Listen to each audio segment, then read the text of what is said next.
सध्याच्या घडीची आणखी एक महत्त्वाची आणि मोठी बातमी या क्षणाची आपण पाहतोय। रणजित सिंह मोहिते पाटील भाजप कार्यालयात पोहोचल्याचं पाहायला मिळालंय। रणजित सिंह हे धैर्यशील मोहितेंचे बंधू आहेत आणि लोकसभेला याच वरनं बरंच राजकारण रंगल्याचं पाहायला देखील मिळालं होतं। रणजित सिंह मोहिते पाटील धैर्यशील मोहितेंचे बंधू आहेत। धैर्यशील मोहिते हे सध्या शरद पवारांच्या राष्ट्रवादीचे खासदार आहेत।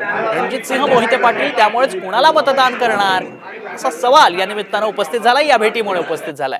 गेल्या निवडणुकीमध्ये 2 वर्षांपूर्वी काय नेमकं घडलं होतं याची थोडीशी उजळणी आपण करूयात। विधान परिषदेच्या निवडणुकीत घोडेबाजार रंगला होता, त्यामुळे काँग्रेसचा आमदार पडला होता, चंद्रकांत हंडोरे पडले होते, हे विसरून चालणार नाही। त्यामुळेच भाजप काय रणनीती आखतंय हे पाहणं अतिशय महत्त्वाचं आहे। या छोट्या छोट्या घडामोडीच रात्री जो निकाल समोर येईल त्याचं चित्र काही वेगळं असणार आहे, ते याच घडामोडींमुळे। अधिक माहिती जाणून घेऊ, आमचे प्रतिनिधी गणेश कवडे अधिक माहिती देतात। गणेश, काय कसं बघायचं या भेटीकडे?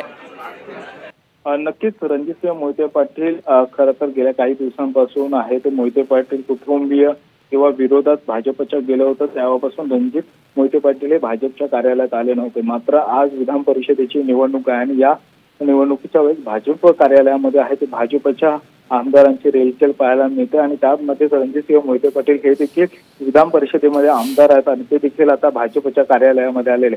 त्यामुळे कुठे तरी पुन्हा एकदा मोहिते कुटुंबीय भाजप बरोबर येते का अशी देखील एक चर्चा आहे ती सुरू झालेली पाहायला मिळते। धन्यवाद गणेश, आपण दिलेल्या सविस्तर माहितीसाठी। त्यामुळे या छोट्या छोट्या घडामोडी अतिशय महत्त्वाच्या आहेत आजच्या दिवसासाठी। विधान परिषदेसाठी खरं तर 11 जागांसाठी 12 उमेदवार रिंगणात उतरलेले आहेत आणि त्यामुळेच ही निवडणूक चुरशीची झाली।